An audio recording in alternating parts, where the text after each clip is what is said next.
Olá, turma! Então, vamos iniciar mais uma videoaula do curso técnico de enfermagem da Cifop Cursos Monte Alegre, Paulo de Monte Alegre, né? Hoje é a nossa segunda aula da disciplina Clínica Médica Aplicada à Enfermagem. E hoje a gente vai estar falando sobre as afecções cardíacas, aquelas que acometem todo o trato cardíaco e comprometem as funções cardiológicas. Então vamos lá. Aqui nessa imagem nós temos todo o sistema cardiovascular que é ligado com todos os outros órgãos, né? Tem uma ligação com todos os outros órgãos, mantendo assim as funções do nosso organismo, né? E a primeira doença que a gente vai abordar do trato cardíaco, né, é a arteriosclerose, né? A arteriosclerose, vocês estão vendo nessa imagem aí, são placas de ateroma que comprometem os vasos sanguíneos. Mais para frente. Então, assim, a arteriosclerose ela é uma formação de placas de ateroma, placas de gorduras, né, sobre a parede das artérias. E esse acúmulo de gorduras, colesterol e entre outras substâncias que se alojam na parede das artérias, dos vasos sanguíneos, né, que vão acumulando, ocasiona uma obstrução do fluxo sanguíneo. Então, assim, diminui a irrigação para os outros órgãos, para os outros tecidos e na formação de novas células, né? E aí, com essa obstrução, acaba acontecendo as doenças, né? Os agravos. O comprometimento cardiovascular desse indivíduo. Então, a arteriosclerose é uma doença degenerativa das artérias devido à destruição das fibras musculares lisas e das fibras elásticas que a constituem, né? Levando o que? Um endurecimento da parede arterial produzido por hipertensão arterial de longa duração ou pelo aumento da idade. Então, assim, com o comprometimento e o acúmulo dessas placas gordurosas devido a uma longevidade, né? A idade, o estilo de vida, a questão nutricional do paciente, com o tempo, essas placas vão se alojando ali nas paredes das artérias e vão diminuindo o fluxo sanguíneo. Então, com isso, diminui também a irrigação para os outros órgãos e tecidos, né, perdendo suas funções, desconstituindo, né? Assim também com o comprometimento do sistema cardiológico, né, do sistema cardiovascular. O coração ele começa a ter comprometimento, a ter uma dificuldade de cumprir com a sua função, né?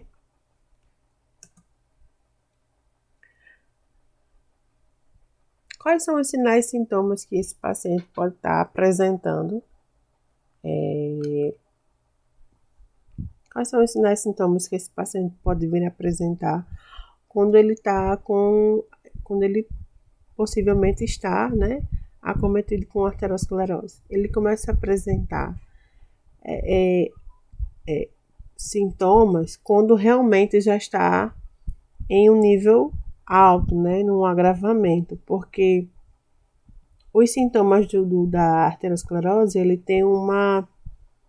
eles não apresentam uma sintomatologia específica da doença, né, vem agregando a outros fatores. O surgimento do colesterol alto e alguns sintomas, e até mesmo um desenvolvimento do infarto.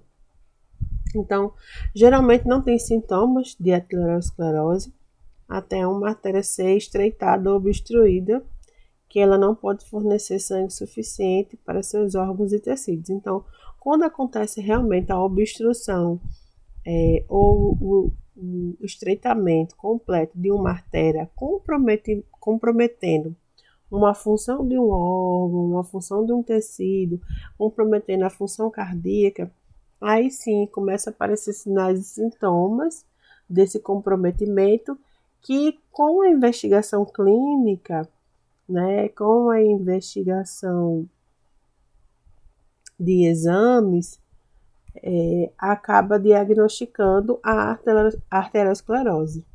Então, às vezes, um coágulo de sangue completamente bloqueia o fluxo do sangue, ou até mesmo quebra distante e pode desencadear um ataque cardíaco derrame. Então, os quadros, eles, quando se apresentam, para que a gente tenha um diagnóstico final de arteriosclerose, já apresenta no nível de agravo, né? Um nível preocupante, porque aí o paciente pode vir a desencadear um IAM ou até mesmo um derrame, assim como também uma pressão arterial crônica, né? Entre outros acometimentos que o paciente pode acabar sendo acometido. E assim, os sintomas também ele vai depender da arteriosclerose, da artéria que foi afetada, da artéria que está obstruída, que está com endurecimento, a artéria que está comprometida, né? Então, se for um comprometimento nas artérias do coração, né, a dor no peito ou uma pressão que é muito característico, né, de um ataque de angina, é mais frequente. Se forem artérias que levam a irrigação, o fluxo sanguíneo para o sistema nervoso central, para o cérebro, né, a dormência súbita ou fraqueza dos braços ou pernas, né, então assim, a dormência súbita dos membros inferiores e superiores, aquela fraqueza, né, generalizada, a dificuldade de falar ou de concluir uma palavra, uma frase. E aí a gente começa a perceber que vai arrastando aquela linguagem do paciente. A questão facial, né? O músculo do rosto acaba inclinando mais para um outro lado, né? Então, assim, a gente consegue ver nitidamente essa estética se desfazendo, né? Estes sinais provavelmente pode ser um ataque isquêmico transitório, né? E que não sendo identificado, diagnosticado precocemente, imediatamente, e entrando com um protocolo para impedir esse ataque, e aí pode progredir para um AVC.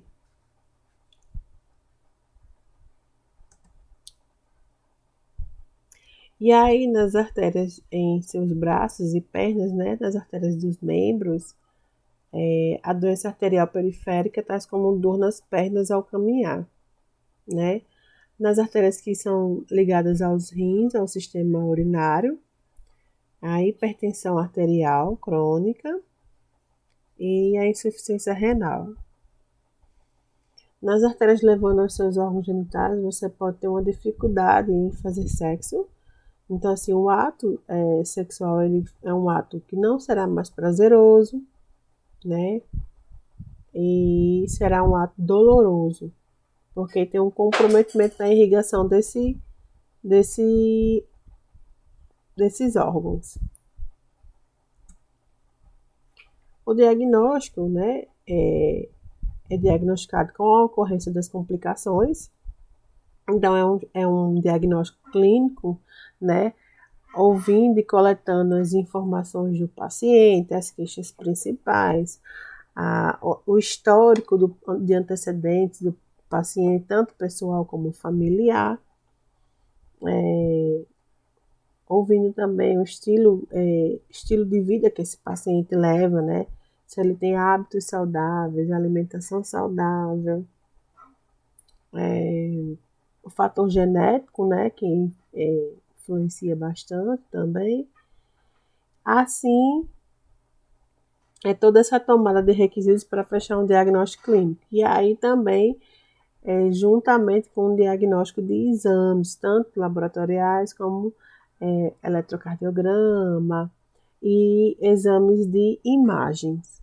E aí junta todos essa investigação para fechar o diagnóstico. O tratamento, né? O tratamento, ele tem que ser de duas formas, tá? O tratamento, a gente vai visualizar um tratamento em duas etapas. A primeira etapa do tratamento é um tratamento profilático. Eu vou fazer uma prevenção. E como é essa prevenção? Eu tenho que ter hábitos saudáveis, atividade física, uma alimentação saudável, regular, a questão do sono, né?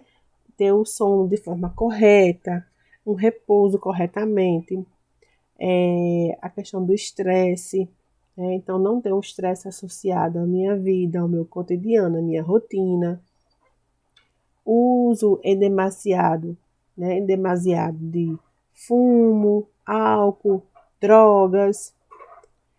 Então, e a questão genética também, né?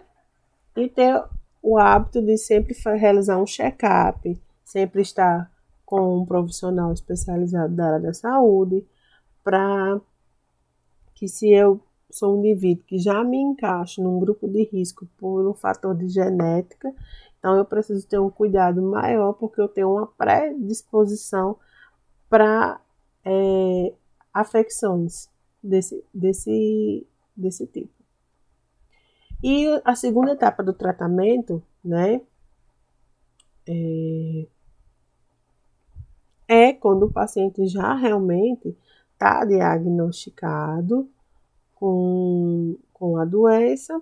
Então, o paciente vai precisar entrar numa terapia medicamentosa, né, para ajudar a reverter esse quadro, além de adotar hábitos saudáveis, né? Então, não pode ser sedentário, vai ter que fazer atividades físicas conforme a sua condição física, né? Vai precisar de uma alimentação saudável, né? De uma ingesta hídrica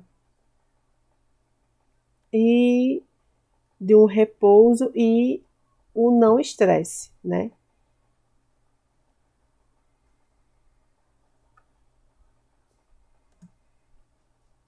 Então, nessa imagem, eu tenho os tipos de possibilidades de tratamentos cirúrgicos que são realizados quando uma artéria ela é comprometida, né? Quando ela tem um endurecimento ou quando ela tem uma obstrução.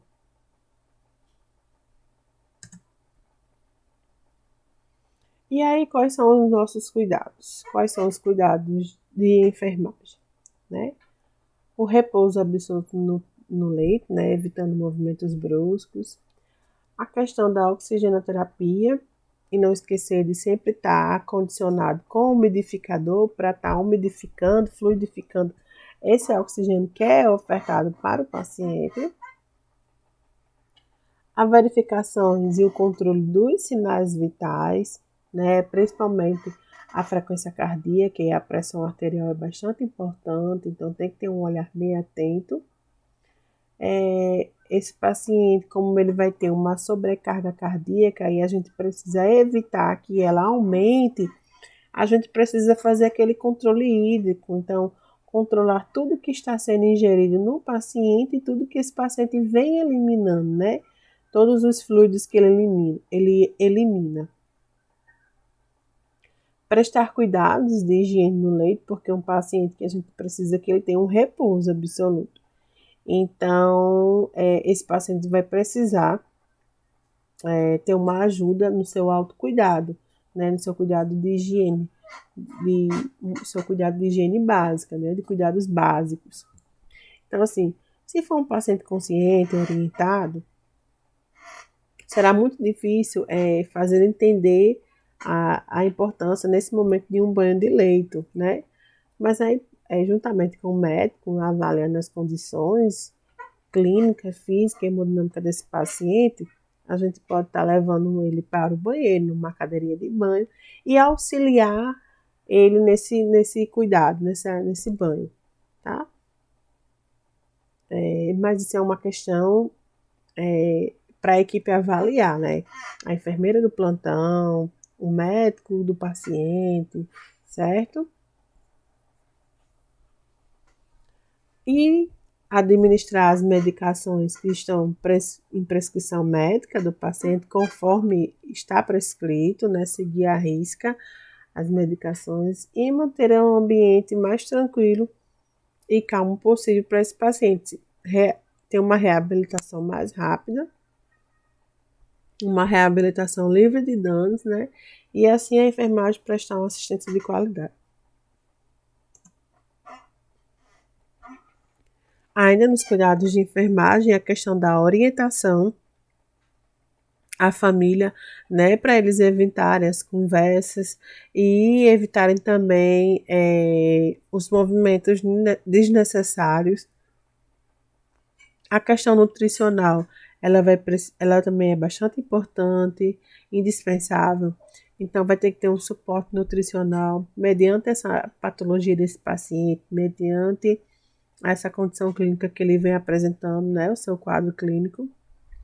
Então, provavelmente vai ser uma dieta leve, hipossódica, hipolipídica, né? Então, uma dieta assim livre de potássio, livre de sódio, desculpa, e livre de gorduras saturadas.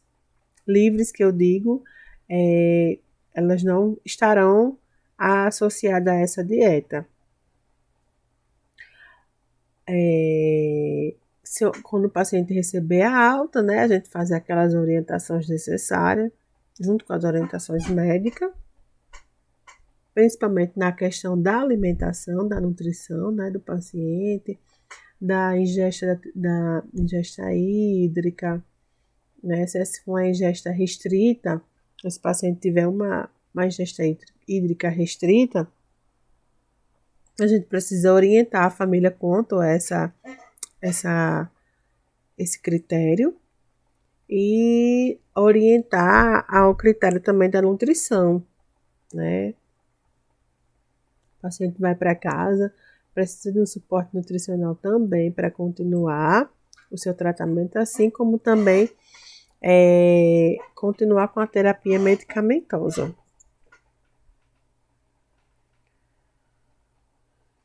A questão do estresse, né? Da família em casa também proporcionar um ambiente saudável, um ambiente equilibrado, um ambiente tranquilo, né? Para que ele se recupere cada vez mais e consiga voltar às suas atividades normais. E a gente finaliza a arteriosclerose e entra para a angina, tá? A angina também é uma afecção cardíaca que tem um comprometimento na função do coração, né? Então, assim, a angina, nós chamamos de angina pectoris, é causada pelo estreitamento das artérias que conduzem o sangue para o coração. Então, lembro que lá na arteriosclerose, eu disse que quando tem um comprometimento de uma artéria que ela é ligada à artéria do coração, né, existem tais sintomas que esses pacientes apresentam. E esses sintomas de agravamento é a angina, tá? Então, a angina, ela é um agravamento de uma afecção, de uma doença, é isso? Ela é um agravamento. A limitação da irrigação sanguínea provoca uma deficiência no suprimento de nutrientes e de oxigênio nesse órgão. A dor é o sinal que o coração está recebendo menos sangue do que precisa, né? Então, o sintoma típico de doença arterial coronariana, mas em alguns casos elas podem se manifestar por cansaço fácil, arritmia, desmaios e além da falta de ar que o paciente relata ter. Além da questão da dor torácica, que é bastante acentuada e é muito comum nos pacientes, né? Ele também relata outros sintomas. Então, assim, mais especificadamente, a gente vai localizar esses sintomas. Os sinais e sintomas da angina, né? No peito, no braço, maxilar, o pescoço. Os tipos de dor com um punho fechado no peito, queimação no peito ou súbita no peito. No corpo, o paciente ele sente uma fadiga, uma incapacidade de praticar exercício físico, né? A tontura, a sudorese, né? Aquele suor abundante. No aparelho gastrointestinal, a má digestão, né? Que aí nós chamamos de indigestão ou náuseas, o paciente pode vir a apresentar. No sistema respiratório, a dispneia, né? Ou a taquipneia, né? Que é a falta de ar, né? A dificuldade de respirar, ou é aquela respiração acelerada. E também, bastante comum o paciente apresentando, né? Um ataque cardíaco, um ataque apneia, sudorese, uma dor tórax muito forte, como uma pressão. O paciente vai estar também apresentando um sintoma do sistema nervoso central, que é a ansiedade. Ele vai estar bastante ansioso. Ele vai querer resultados imediatos. E quando o paciente está numa crise de angina, os resultados eles não são imediatos, porém a sintomatologia a dor ela é intensa, então ela acaba causando essa ansiedade. E aí a gente precisa acalmar o paciente, porque se a gente não conseguir acalmar o paciente, a gente não consegue diminuir a sobrecarga no coração. E aí os sintomas eles só aumentam. E aí quais são os medicamentos utilizados na crise da angina, né? Eu coloquei alguns para vocês verem. Aí o amiodarona, o Ancoran, que são medicações, são drogas vasoativas, né? A aspirina, que serve como um fármaco de prevenção, a aspirina prevente. Então, geralmente o paciente já que tem uma afecção cardíaca, inicia com a aspirina, que é para diminuir a possibilidade, né? Diminuir um acometimento por um ataque de angina.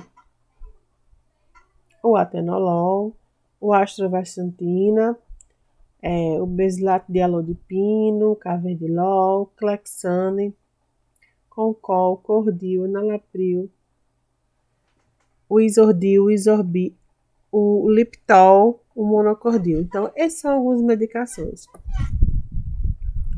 O Clexane é um anticoagulante, né? A aspirina também.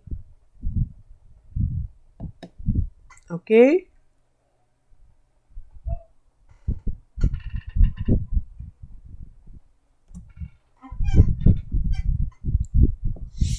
Os cuidados de enfermagem na angina. Então, o paciente que está com crise de angina vai ser um paciente que vai precisar de uma internação hospitalar, porque ele vai precisar ser monitorizado 24 horas continuamente, avaliando a pressão arterial, avaliando frequência cardíaca e frequência respiratória.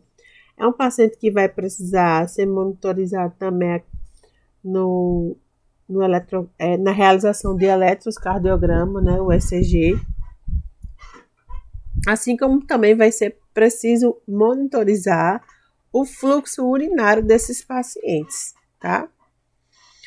São pacientes que vão precisar de drogas vasoativas, por exemplo, a dopamina, né? E aí eu preciso tá na avaliação dos sinais vitais de 2 em 2 horas, atenção às possíveis reações adversas que esses pacientes podem apresentar após a administração de medicações, né? Um acesso calibroso, de preferência um acesso central,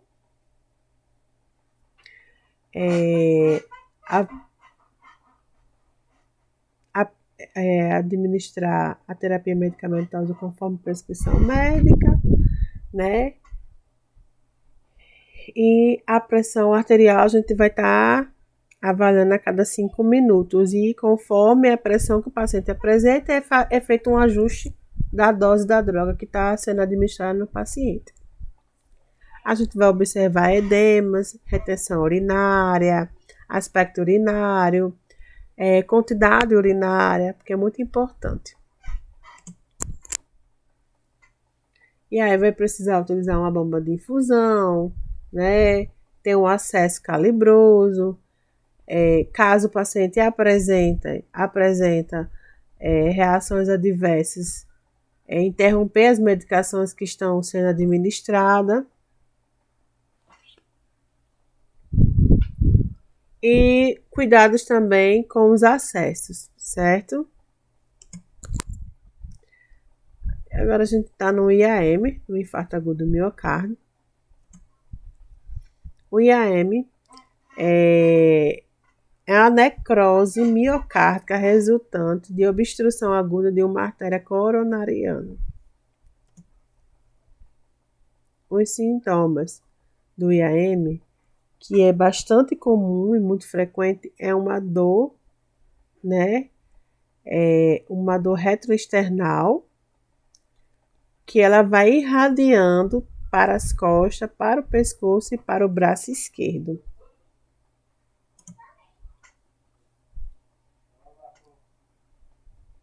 Qualquer dor nessas regiões que se mantém por mais de 20 minutos deve ser investigada, considerada doença grave, especialmente se associada aos seguintes sintomas. Então, além da dor que o paciente sente, né? Se juntamente com essa dor vier os vômitos, o suor frio, a sudorese, não é isso? A fraqueza intensa, palpitações, a dispneia, aquela sensação de ansiedade, de inquietação, a fadiga, né? Sonolência ou tontura ou vertigem, são sintomas que precisam de um atendimento especializado. E um atendimento especializado imediato, para o quadro do paciente não se agravar. Os sintomas de infarto, né? Então, são todos aqueles sintomas que eu citei, a dor abdominal também, aquela dificuldade de dormir e as palpitações. Então, às vezes o paciente ele pode vir a apresentar essas sintomatologias dentro de uma unidade clínica, né, de uma unidade de internação clínica, e o profissional de enfermagem, que é um profissional que dá uma assistência contínua e 24 horas, que é um profissional que está muito próximo do paciente na assistência, porque ele dá uma assistência do cuidado, né? De cuidados básicos e essenciais. É o profissional que tem que estar atento ao surgimento dessas sintomatologias, né? E é por isso a necessidade, é por essa necessidade de estar qualificado, de entender as afecções, que existe essa disciplina, para que vocês conheçam as afecções pelos tratos, pelos órgãos, né? E estejam atentos para que o paciente não agrave, né? E não tenha uma progressão negativa para o quadro clínico que o paciente se encontra. No tratamento imediato do infarto agudo do miocárdio, né? Quando o paciente realmente está apresentando todos os sintomas, é uma clínica bem evidente para um infarto, a gente usa o protocolo MUNA, né? Morfina, oxigênio, nitrato e AS. Então, assim, é só para relembrar de um protocolo que é utilizado para o IAM. Não é isso? E aí, os cuidados de enfermagem, né? Com o paciente infartado. Realizar o eletrocardiograma em até 10 minutos da entrada do paciente. Realizar anamnese e exame físico direcionados. A oxigenoterapia, acesso venoso, colher amostras de sangue para exames laboratoriais. Então, orientar o repouso absoluto do paciente, orientar quanto ao cuidado do paciente, a higiene do paciente, restringir os esforços físicos que esse paciente pode vir a ter. Então, a higiene tem que ser com auxílio, a questão nutricional também tem que ser, as refeições, né, tem que ser com auxílio. E monitorar e avaliar a evolução da dor precordial desse paciente, verificar sinais vitais a cada 2 horas, estar atento nos sinais vitais à frequência cardíaca e à pressão arterial e administrar as medicações conforme prescrição médica, né? Então, esses são os nossos cuidados de enfermagem. Eu coloquei aqui para vocês umas curiosidades. Nos homens, a dor precordial ela é mais frequente. Já nas mulheres, o cansaço e a fadiga extrema são os sintomas mais encontrados. Mas isso não é uma regra, certo? Isso é um conceito científico. No entanto, a gente sabe que cada paciente tem sua particularidade, tem um organismo diferente do outro. Então, provavelmente, ele vai reagir diferente do outro paciente ou do outro indivíduo. Mulheres é mais frequente sentir náusea, dores epigástricas, ou nas costas, pescoço ou queixo. Muitas vezes, os sintomas, outros que não a dor, são sentidos já há muito tempo antes do infarto ocorrer. Então, muitas vezes o paciente já vem sentindo sintomas e não sabe identificar, porque o mais clássico no infarto é dor no peito, que irradia para o braço esquerdo e para as costas. Então, às vezes, o paciente sente uma dor muito forte na região epigástrica, está muito nauseado alguns dias, vomitando, tem aquela fraqueza, aquele cansaço, as atividades diárias. E ele não consegue entender que o coração dele está dando sinais de falência, né? Sinais de agravamento.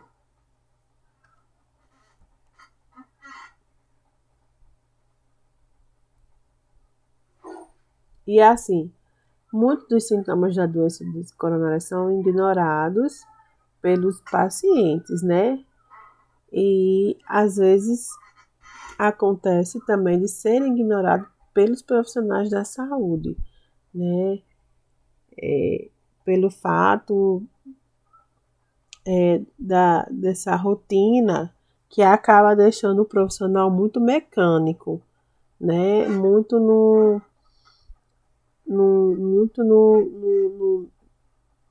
na técnica, muito técnico. E acaba que ele esquece de estar avaliando outras possibilidades. Então, vão pelo óbvio. E nem sempre o óbvio é a certeza final, não é isso? Então, exige do seu médico que investigue a causa dos seus sintomas, principalmente se pertencer a um grupo de risco.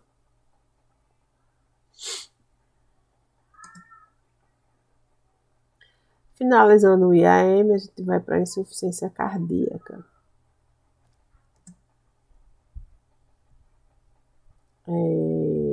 A insuficiência cardíaca, condição crônica em que o coração não bombeia o sangue da forma adequada.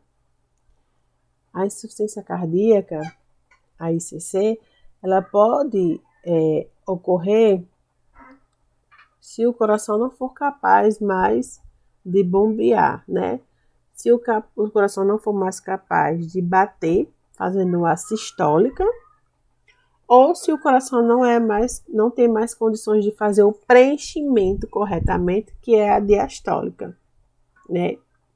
E aí, quando o coração não consegue fazer um ou outro, ou não consegue fazer os dois, ele começa a apresentar uma falência na sua função, né? E aí acaba agravando um quadro do paciente.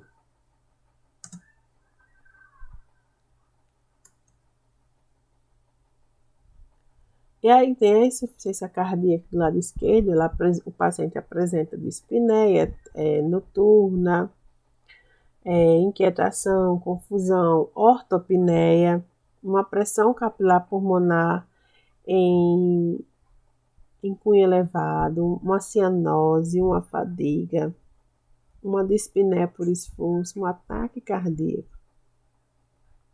Quando a insuficiência cardíaca do lado direito, ela apresenta fadiga, pressão venosa periférica, ciste, fígado e baço aumentados, edema, pode ser secundária a problemas pulmonares crônicos, veias jugulares distendidas, anorexia, queixas de problemas gastrointestinais e ganho de peso. A ICC, frequente referida como insuficiência cardíaca, é a incapacidade do coração bombear o sangue suficiente para satisfazer as necessidades de oxigênio e nutrientes por parte dos tecidos. O termo insuficiência cardíaca congestiva é mais comum utilizado em insuficiência esquerda ou direita. Então, nessa imagem, a gente tem uma imagem anatômica do coração normal, né? A gente tem uma hipertrofia no ventrículo esquerdo. Observa como ele modifica bastante, né? Assim como a gente tem um ventrículo esquerdo dilatado na terceira imagem.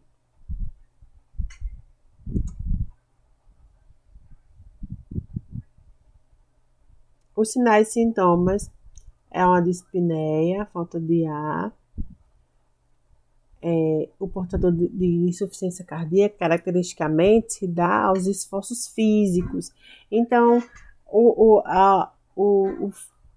o fato do paciente fazer sua higiene íntima, realizar o seu banho, de se vestir, de caminhar até a cozinha para realizar fazer as alimentações, né? Ele se cansa ao mínimo esforço. E isso é um sintoma da insuficiência, né? A tosse seca, aquela astenia, e o paciente começa a fazer o quê? Como o coração ele não consegue mais bombear ou não consegue mais preencher, o paciente vai começando a fazer o quê? Uma retenção líquida. Começa a apresentar edemas, né? O volume dos membros vai aumentando.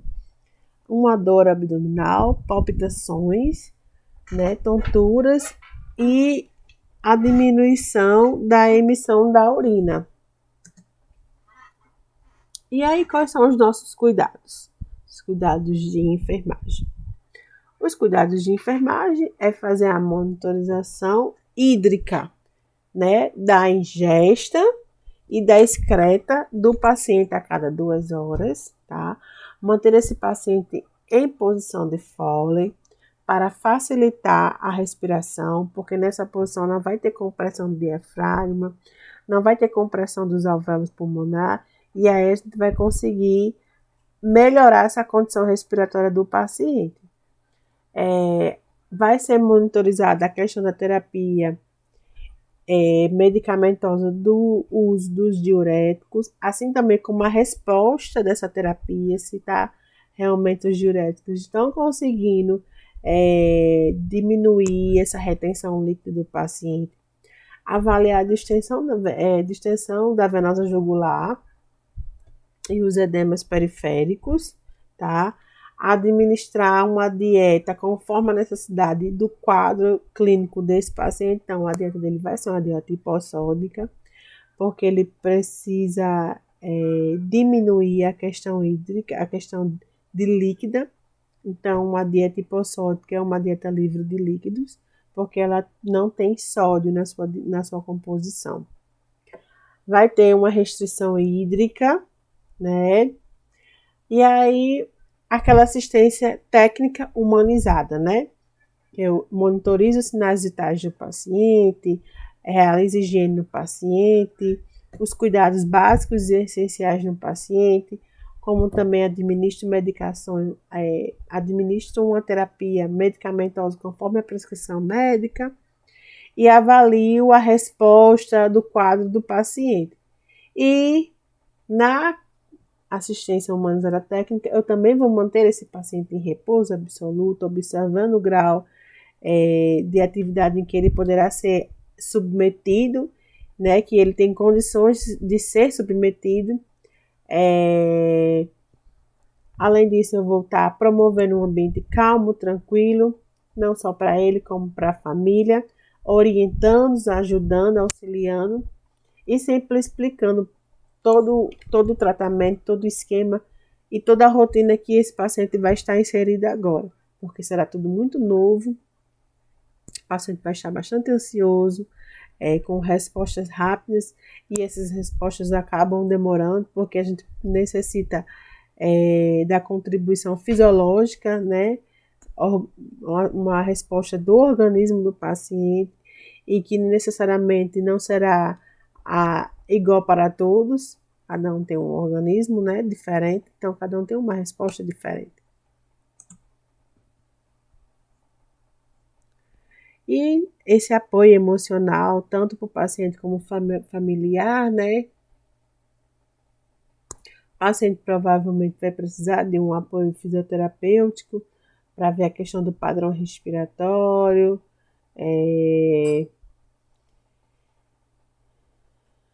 e observar as reações adversas, né, desse paciente após terapia medicamentosa ou após qualquer um esforço que ele realize. E aí a gente precisa ter um cuidado específico na administração dos diuréticos, né? Então, os diuréticos sempre será ofertado, sempre será administrado, sempre vai ser aberto na prescrição médica pelo horário da manhã, vai realizar um balanço hídrico, vai pesar esse paciente diariamente para ver se tem uma resposta eficiente desses diuréticos no organismo do paciente e vai observar os sinais de fraqueza, mal-estar e câimbras musculares, né? E vai estimular esse paciente a ingesta de alimentos ricos em potássio, laranja, limão, tomate.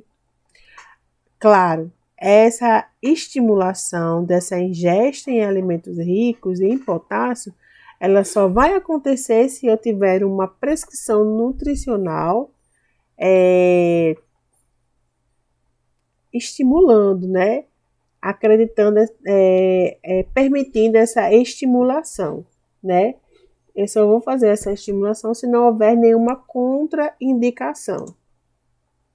Os cuidados na administração dos digitálicos, né? Verificar o pulso e a frequência cardíaca antes de administrar cada dose do medicamento, né?